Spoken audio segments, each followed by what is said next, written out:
Clark and Perry. In the place. Clark and Perry. Do what it takes. Clark and Perry invite you to stay. And explore the artistry in everything, live, on location alongside the Windy City's finest. Produced with the support of TELUS Story Hive. Available on YouTube and TELUS Optic TV on demand. For a limited time only. Terms and conditions apply. Hello, everybody, and welcome to the Windy City's finest. I'm Perry, he's Clark, and we are joined by... Jess Nguyen. Yes, thank you so much for meeting with us, Jess. And yeah, the first thing we're going to do here is jump into some questions and just try to get to know you.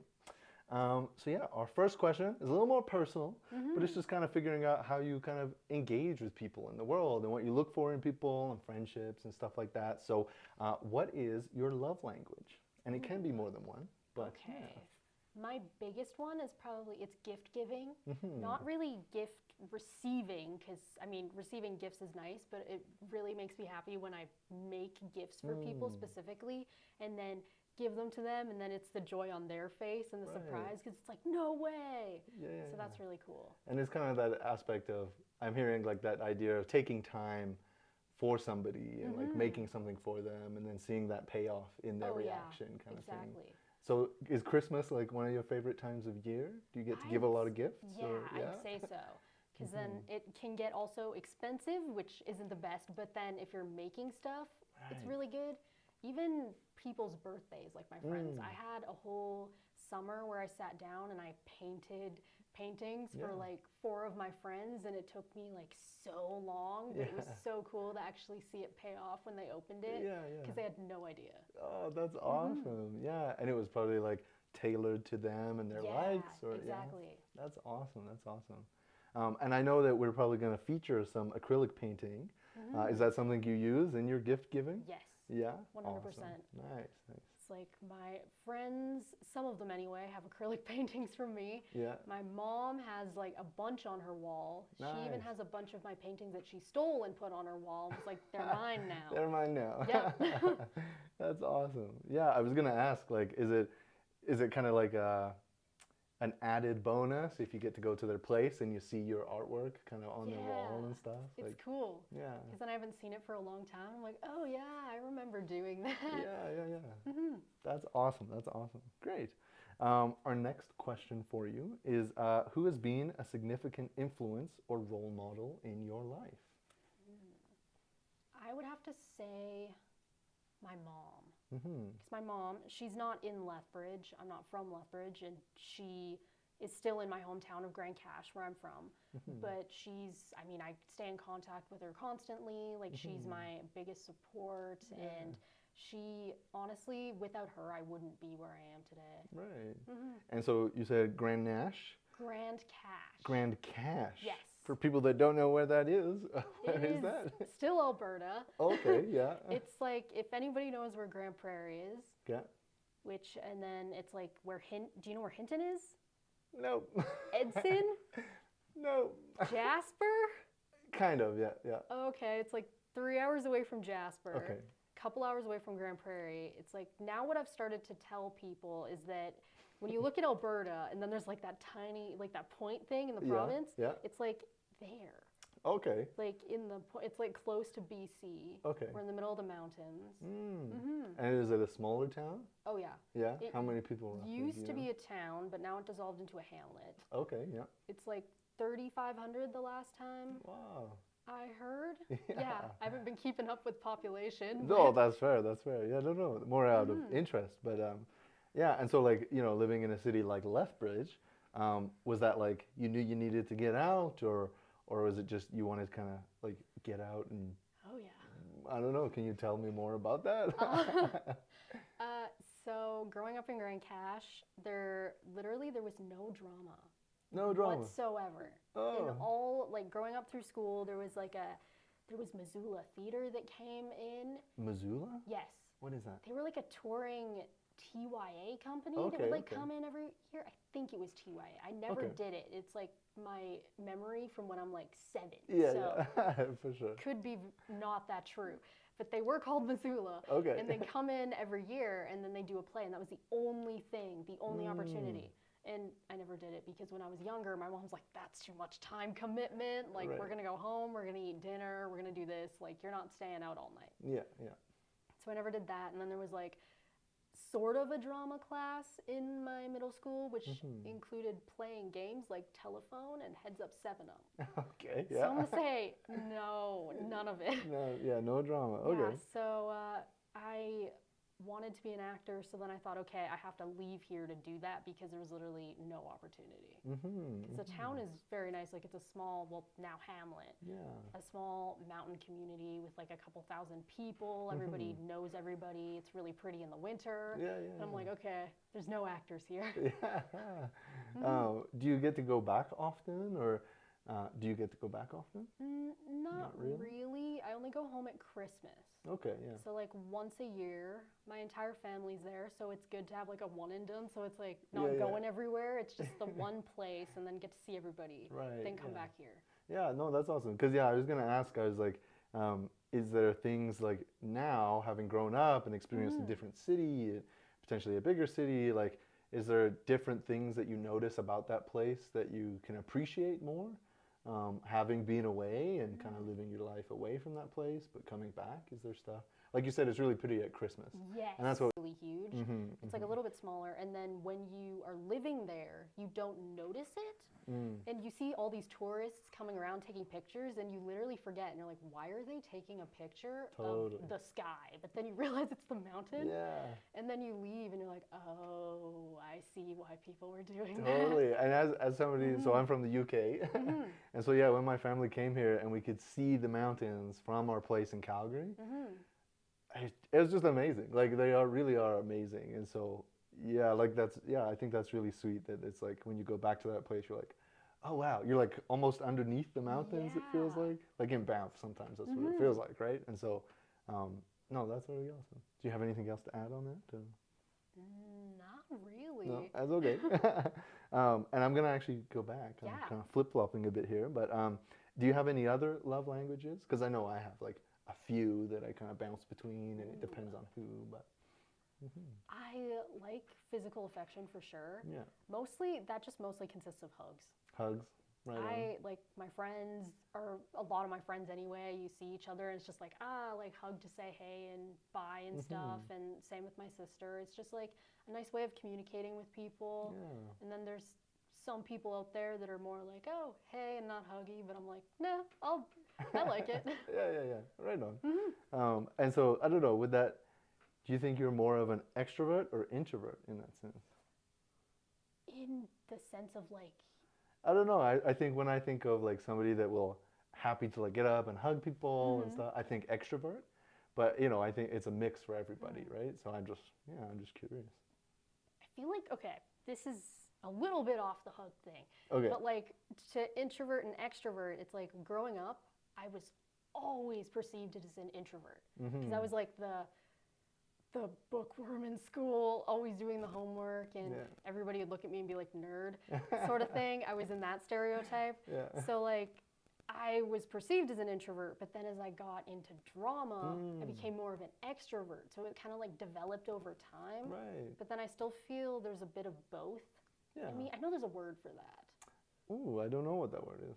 Where I'm don't sure know, there is though. I've seen it online before where Yeah. it's like somebody who's like a bit of both. Bit of both. Because I relate to both. Like you kind of recharge with your friends, like that can give you energy, but it can also drain you if you're like in public for a long time. Like, Exactly. yeah. Okay. That's fair. I'm fairly similar to that, I think. Oh, okay. Right on. Yeah. Any others that you care to mention? Or not really? Not really, no. That's totally fair. Yeah. Right on. Okay, we'll move on to the next question then. What is a defining memory that shaped who you are today? Ooh, okay.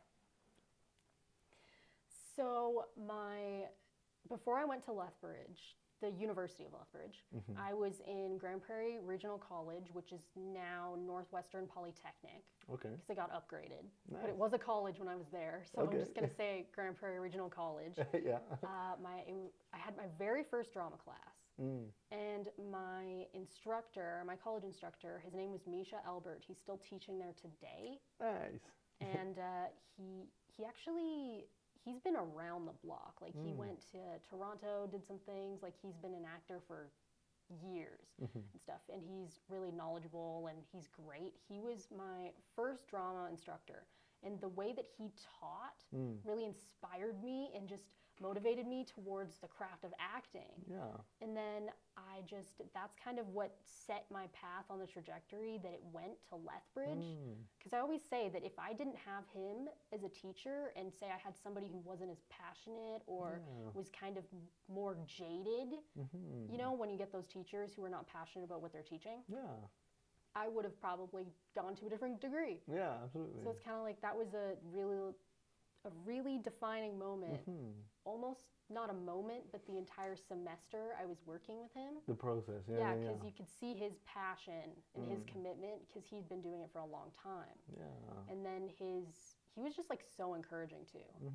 Even then, he was just the first person who was just like, okay, this is fun and this is how it's gonna go, and it was great. That's awesome. That's awesome. And I feel like a lot of actors, like myself included, I think that is kind of one of the through lines is like it's often a teacher or a mentor or somebody that you find that has this passion and they're able to kind of share it with you. And so I guess, like where I'm going with this is like, do you recall any like specific moments or like, you know, mantras of his or like things that he would say that like, you know what I mean, that just stick with you over time? Like, so funnily enough, after my first semester of college, we were in, it was kind of the equivalent of the University of Lethbridge's Performance Fundamentals. And it was like a class where he taught, it was like 2 hours and 45 minutes, I believe, twice a week. And in that class, we were his drama kids. Right. And Drama kids. yeah, right? There was always this saying what he said when he got really excited. Yeah. Am I allowed to swear? Nice. No, Good like, consent. am I allowed to swear here? Oh, ideally not. Okay, I'm just gonna not. Okay, because he'd be like, I love this.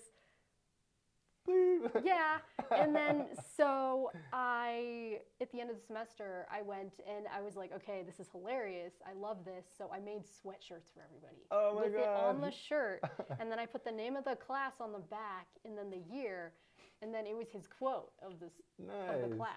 That's awesome. And you know what? That's so in keeping with your gift giving. Yeah. You made a gift for everybody out of the sweater and the saying. That's It was awesome. so fun. And kind of like physicalized those moments, you know, for people in that way. I think that's awesome. Yeah. Yeah. Awesome. He also got a sweater. It was great. Nice. I wonder if he's wearing it still to this day. I don't know, maybe. Maybe. Awesome. Cool. Next question, unless you have any more to add on that. No. What do people learn about you with time? Ooh. I think generally my friends who, like, between acquaintances and becoming friends, I think the biggest shock they have is that, because a lot of the people who have come in contact with my friends specifically, they're like, oh, you're known for acting, so you don't do anything else artistic, Right. like that's your one thing. And then they find out that I paint for fun, and then it's like, oh, no way. And then of course it's like, you paint for fun, so it can't be that good, right? Yeah. I mean, I'm not the best because I haven't had any, like, I'm self-taught with my painting and everything. For sure, so, and then they're just kind of shocked that they're like, oh, you actually have some skill with this. Yeah. But I think it's interesting. I think there's definitely something to be said about teaching yourself because it shows like initiative, and I think you don't know what rules not to break. You know what I mean? Exactly. Like you know, whereas I think when you get too bogged down in the technique, and I think this is something, and it can maybe happen in acting, right? Where you get bogged down by technique, but you actually just have to trust that you know it, and then let it go again. Yes. And so I think for painting, like, I think, like, even though you don't have training, you could still be very good at it. Just makes me think there's some art teacher out there looking at my method and going like, no. This and this, yeah, for sure, probably, but that's their prerogative. That's true. Yeah. So people learn that you paint and that you're pretty good at it, even though you're self-taught, for sure. And when did that start for you? Honestly, it hasn't, like, it's kind of been off and on. because I actually used to work at a daycare from when I was 14 to when I was 19. And they had a sign outside that was like the name of the daycare and then the phone number and everything. It's like super big. I mean, they got me to paint that, and it's still out there, which is great. Oh, no way. That's awesome. So I painted that. Now I like painted a sign, which was pretty cool. That was like, I think that was when I was like 18. Yeah. And then so I've kind of just like always had like these little side things. And then, I don't know, I just remember like in high school as well, just painting every once in a while, even though I was more keen on drawing, because that's what we had in high school. We had like drawing classes where my teacher would be like, okay, this week we're drawing trees or something. Yeah. Interesting. Yeah, and then on the side I'm like, you know, it would be fun Yeah. if I just paint something instead. Yeah. And I mean, we'll get into it later, but so it sounds like you kind of utilize that skill of drawing, but then you found a way to kind of build upon it and use that skill in a different medium, it sounds like. Was that, so yeah, you know, it seems like you kind of just had the thought, but like, was there a process to that journey, or were you stuck in drawing for a long time, and then was there something that kind of like sparked that thought, or? I'd say a little bit. I used to go to Michael's a lot too and buy like those little tiny figures that are like, I don't know what they were, like glass? No, I don't know. I'd paint those, and I'd paint like the wood stuff. Okay. And then I'd also do my drawing, and then be like, okay. And then there'd be like times where I'd watch YouTube videos and do like painting that way. And then I'd be like, okay, this is cool, but I'm not painting what I want to paint. But then I can't paint what I want, but I can draw it. Right, okay. So then I just kind of combine the two. You just did it. Yeah, kind of Nice. after like trial and error and stuff. Yeah. Interesting. So what I'm hearing, it kind of sounds like you kind of developed the skills somewhat separately. Yeah. But then once you kind of got used to them both, you were like, wait a second, I can combine these two things and draw what you want to draw. Yeah. Or paint what you want to paint. Yeah. Nice. That's awesome. That's awesome. Like I said, it shows like great initiative. You know what I mean? Oh yeah. That's what I think of. So. Nice. Our next question is, what is a unique experience and or adventure you've been a part of? Ooh, okay. Where to start? Pretty much. Yeah. I'm trying to remember here. No, for sure. Honestly, going on the same vein of growing up in like a really small town, what was a town. Yeah. Just gonna say it was a town because it was a town up until 2020. Okay, yeah. So I lived there when it was a town. Yeah. Literally one grocery store. Oh, wow. Graduated with like 30 people. Wow. It was nuts. Yeah. An adventure that I had really was just getting out of my hometown. Like Lethbridge is the biggest place I've ever lived. Yeah. Which is both really sad to people who are from Calgary and really cool to people from my hometown. But you know what's funny on that? I'm going to interrupt you. Hopefully you keep your train of thought. But it's just like I'm from England, like the UK. And so like the school I went to in the UK before we moved was like 3 times the size of the high school I went to when I got here. Oh my goodness. Yeah, and so like it's just way more dense population. But I think that people that live in that, like that's their life, I think oftentimes they want to get away from that and go to a small town. It's only like 1,000 people, you know what I mean? So that's kind of an observation on my part, but it's really interesting how people from a small town typically want to like experience something bigger, and people from a bigger city want to experience something small. It's like the complete switch. Yeah. Yeah, that's funny. But no, sorry, I did interrupt. Oh no, it's okay. I think my thing of wanting to leave is just the opportunity, because the town's really nice, and then if you're okay with just, I mean, there's teachers who are employed there, obviously there's like a jail, you can be a policeman and stuff. If your career's there that you want to is like there, then it's awesome, then it's good. But for me it's just kind of like, well, I'm gonna be stuck here without the arts, gotta go. But yeah, I think that's been my biggest adventure, because it's just so out of my comfort zone. Like now I'm way used to it. Like I could never go back to living in my hometown. I feel like there's nothing here. But at the time, like moving away, I moved away when I was 18 the first time. First to Grand Prairie, then to Lethbridge. It was just like 2 jumps, like 8 months, well, a year between, because I Yeah. spent like 8 months in Grand Prairie. Mhm, Then I mhm. went back home for the summer. Then I came here. Mm. So it was like jumping and then jumping. Those are and big then- stepping stones. Yeah. Like, Right? yeah, yeah, yeah. Yeah, and then it was kind of like its own, it was academic, but it was its own like fun little life adventure where I was like Mhm. meeting all these new people, seeing all these different perspectives. Yeah. Yeah, it was cool. And then also having the opportunity to hear from different artists as well in my classes and just artists in general, like drawing artists, drama artists, people who were not involved in the arts at all. Yeah, yeah, yeah. Just kind of being subject to those different perspectives and opinions and ways of approaching things, basically. It's kind of what I'm hearing, I think. Yeah. Yeah. That's awesome. That's awesome. And so I think another question on that would be like, was there any like culture shock, even though you're still in like the same province, really? Was there any culture shock with that you think you experienced, or like, yeah, I don't know. Is that too vague of a question? Like, No, I don't think so.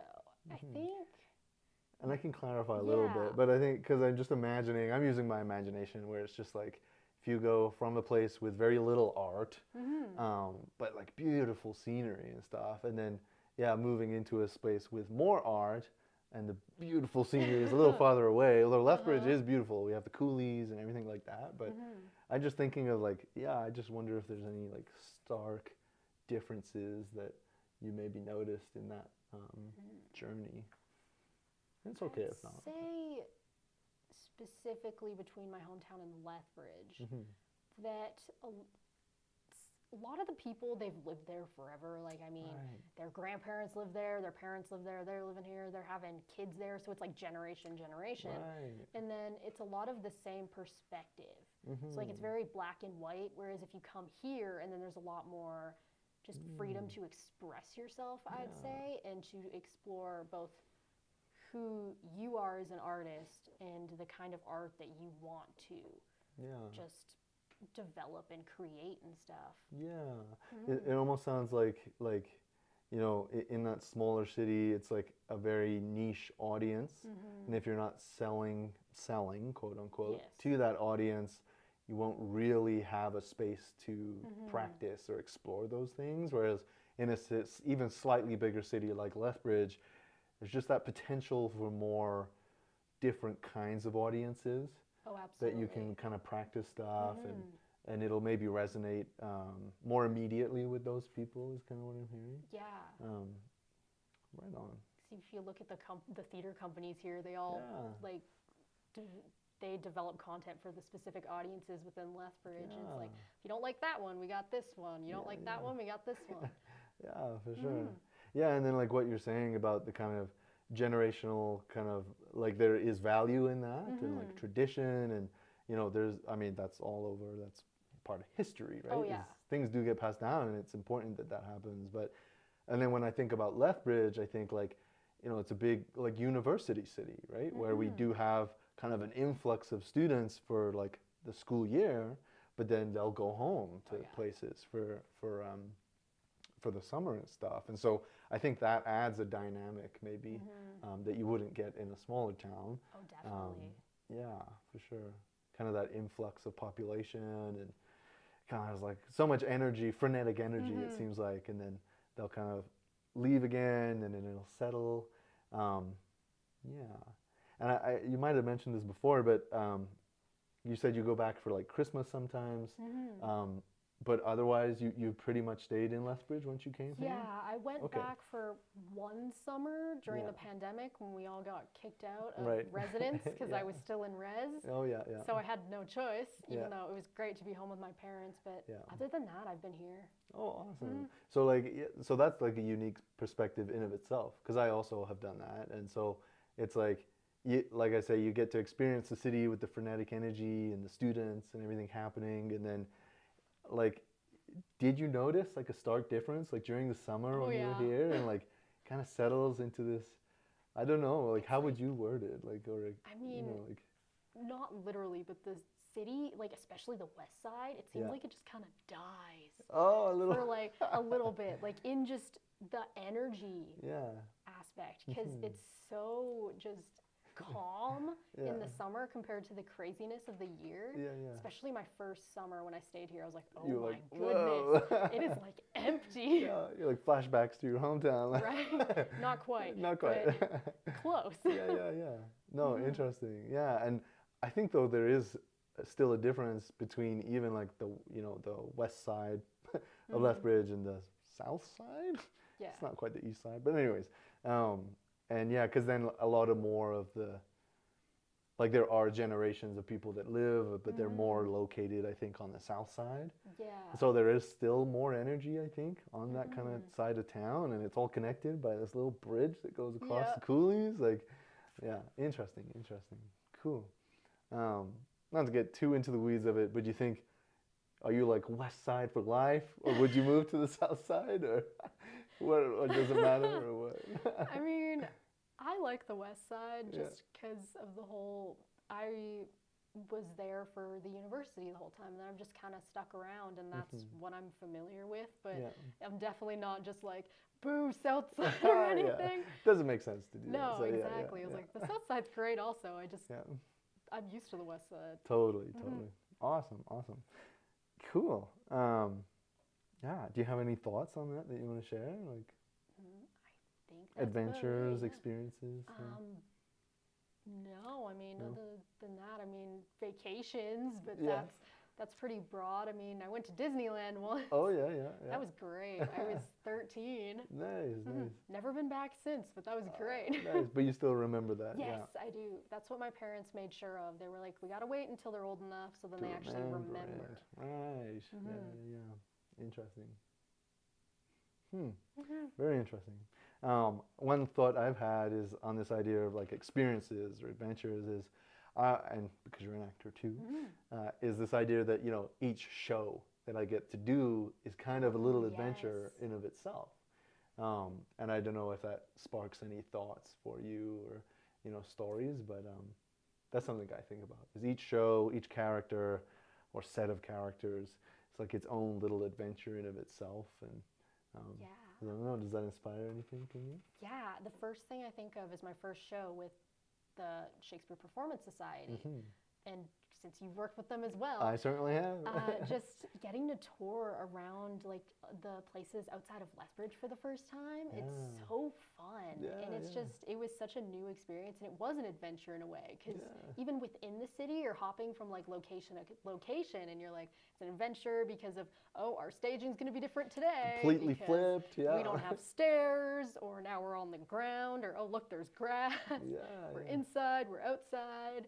Who knows? So that was like an adventure in itself, and it's doing it because I did it a second year this last year as well, and it was just a lot. It was still amazing, but that brand new feeling where you go for the first time, and you're like, man, this is cool. Like that first year was really exciting. Yeah, no, for sure. And I think that's something really special about kind of the arts here, is that like we have our like niches that theater companies can kind of quote unquote sell to. But there are communities outside of the city or in the municipality, like in the region, that also need like theater and storytelling and the arts, and so we have a unique opportunity to kind of bring that to them. Whereas I feel like cities like Calgary, like they are almost self-sufficient, like they can kind of like they have enough population to kind of operate within the city limits, as it were, because they're massive. No, I think that's really interesting, and it makes me think of kind of that idea of getting to see, even though a lot of it's just prairies, but some of it's really beautiful, I find. And so that idea of seeing that scenery back to your hometown, kind of that idea of scenery is what it brings to mind for me. It's a connection I'm seeing there. But nice, cool. Next question. Awesome. How do you cope when the going gets tough? Ooh, okay. I like to. Okay, I don't remember where it's from, but it's like, it came from like somebody famous at one point. So it's definitely not an original idea. Because researched a lot over the years just through going like, oh, this actor looks fun, or oh, this actor too, because wanting to be a performer, you look Yeah. at the actors online and stuff. Totally. Yeah. So it's always this reminder that if things are tough right now, they're not going to be in the future, because Right. it's this thing like when you, it's almost like it's like a metaphor of the weather almost, where it's like, okay, the sun can't be out all the time, Yeah, yeah. but neither can the clouds. Yeah. So it's kind of like they're both there, but they're also both not permanent. So it's yeah. like if something's bad, then it's going to be good again, and then if something's good, it's also It is getting- fleeting. Yes, Yeah, exactly. absolutely. I think there's a quote, and it's like maybe it's like a song lyric, but it's like the darkest night is like, or I'm butchering the quote here, but it's that idea of like, after the darkest night is the brightest sunrise. Or, I'm paraphrasing really hard here, but I think we get what you're saying Yeah, here. exactly. Yeah, of it's like, the night will pass, and night being a bad thing, we're assuming in this instance, and but the sun will come up, Exactly. and you can trust in that. Yeah. Yes. Nice. So it's kind of like, and it's also one thing I've learned as well is it's like it's okay to not be okay sometimes, because Totally. just like everything's changing. So if you're a person who's happy all the time, that's really fake, and you should probably look at that. But it's kind of like it's okay to have those ups and downs, because that's just a part of everything going on. So you can like give yourself permission to feel that and know that that's valid, and then just I don't know, I like to reassure myself that like if things are bad, that's okay. And it's good to like sit, not forever, but like you can have that negative headspace for a little bit, and then you can be like, okay, now I can go and move on. Absolutely. Yeah, it's like not wallowing, but it is acknowledging. Yes. Absolutely. Yeah. Rather that's than amazing. just ignoring. Rather than ignoring. Yeah, no, for sure. Like I think that's very healthy. That's awesome. Thanks. yeah. And I think there's a few thoughts rambling around my head, but one of them is I feel very much the same way, and I with this whole idea of weather, something that I always saw in Lethbridge is like this idea of the coolies, and I just really like them as a metaphor for this idea of it's okay to not be okay. And I think we often appreciate people that climb mountains, but if you climb from the bottom of the valley of the coulees, just up to the level, like up to surface level, up to the top of the coulees, and it's flat, like that is just as difficult sometimes for people as the climbing a mountain, and that's what I kind of saw in like the scenery of Lethbridge. That brings back flashbacks of me trying to get up the coulees. Oh, what do you mean? How so? When? Oh, because like, when you have friends or stuff, you walk down to the bottom, and it's always great going on the bottom. Yeah. Until you got to go up the same hill coming back. Yeah. Oh, it is not fun. It is not fun. No, yeah. It's almost like the staircase at the U. Yeah, it's like 8 flights of just continuous stairs. Coolies, though, are arguably worse. Yeah, you're subject to the weather. The weather, sometimes it goes like so steep. Yeah, in areas. Yeah. Like, I'll take the stairs. Yeah. No, right on. Yeah, so when the going gets tough, you like to remind yourself that it might be hard now, but yeah, it might be hard now, but the sun will come up. Yeah. And so just acknowledge, but don't wallow. That's awesome. Sweet. Yeah, I think kind of on the contrary to that, I think a question would be, how do you celebrate when life's running smoothly? Ooh, okay. This goes back, relating it to, again, small hometown. Yeah. Didn't have really anything there. We have one now, but that wasn't until I moved away. Okay. Classic. Dairy Queen. Dairy Queen. Okay. I'm like, things are going good. I'm going to go get myself a Blizzard. Nice. Because that was like something that I would hardly ever get growing up, ever. Like it was like a commodity here. Right, yeah. Even like Tim's. Yeah. It's weird. It's like we had a Subway. Yeah. That was it. That was it. Now they have a Dairy Queen, and it was like the big thing for a while. Right. It would just be so funny. I'd see it all over Facebook because I have everybody still in my hometown on that platform. So it's like everybody would be like, oh yeah, the DQ's opening. Like, let's go. It's great. Like making a whole event out of it. Right, yeah. So it's such a big deal. So now I'm like, things are going good. Dairy Queen, because even back then, it's like that was the big treat. Yeah. And it would be like months and months at a time between. So it's just, I value it a lot more than Yeah, then somebody that Yeah, gets that exactly. every day, or like that's what they were used to. Yeah, that's awesome. And yeah, you kind of use it as like and it's like an autonomous thing. Like you can just go Yeah. get it yourself. And, Yeah, that's awesome. Sweet. That's really sweet. Thanks. What are your hobbies and interests outside of work or school? And I know we talked about painting. Is there anything else that comes to mind? I love writing Writing. stories. Actually, I got an English minor with my degree as well. Sweet. Because I was debating on drama or English teacher. Yeah. And I was like, drama with English minor, good switch. Yeah. Because I couldn't let go of the writing. Yeah. But yeah, that's kind of my passion. I write like a lot of, they're not really like stories per se, but like scenes that I have in my head. So I don't have anything really like concrete finished. I have a play that I finished in university. Like I'm in the process of planning a story right now. Yeah. And it's just kind of I like creative writing, free flow, like, what's that word? Like, flow, frame of consciousness. Oh, yeah. Yeah. Flow of consciousness. Something like that, where you just have a paper and you write And down you just like write stream of Yes. consciousness. Yes. Yes. Stream of consciousness. Nice. Yeah, that's the thing. That's what you enjoy doing? Yeah, it's pretty fun. And then there's that, and then I also love like reading books since I love writing. I like reading books and plays. Yeah. And then I also love just hanging out with friends and having board game nights. Board That's a big games. one. Yes. Yeah. Awesome. Didn't really understand, well, not understand, but I wasn't in the loop of like how big board game nights were until I moved away. Oh, yeah. Because like for whatever reason, I just didn't have big board game nights between people in my hometown. But when you moved away, you found a Yeah. group of people. Oh yeah. And they were Both like, in college and here. Oh, There's yeah, like so many people who were like, let's get together. We're playing like 5 board games tonight. Let's that's go. awesome. Yeah. That's so sweet. That's great. That's awesome. Nice. Cool. What inspired you to pursue your current career or field of study? And I know we kind of talked about this with like the teacher mentorship and I love this bleep, that kind of thing.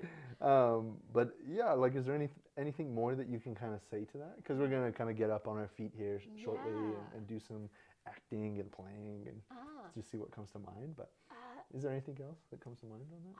Honestly, I think the first like idea that came into my head going like, acting, possible career. It was when I was in middle school still. Yeah. So I remember I was like 13, could have been 12. It was like in that range because there's like it was in 8th grade, so I was either 12 or 13. Not sure which one. Yeah.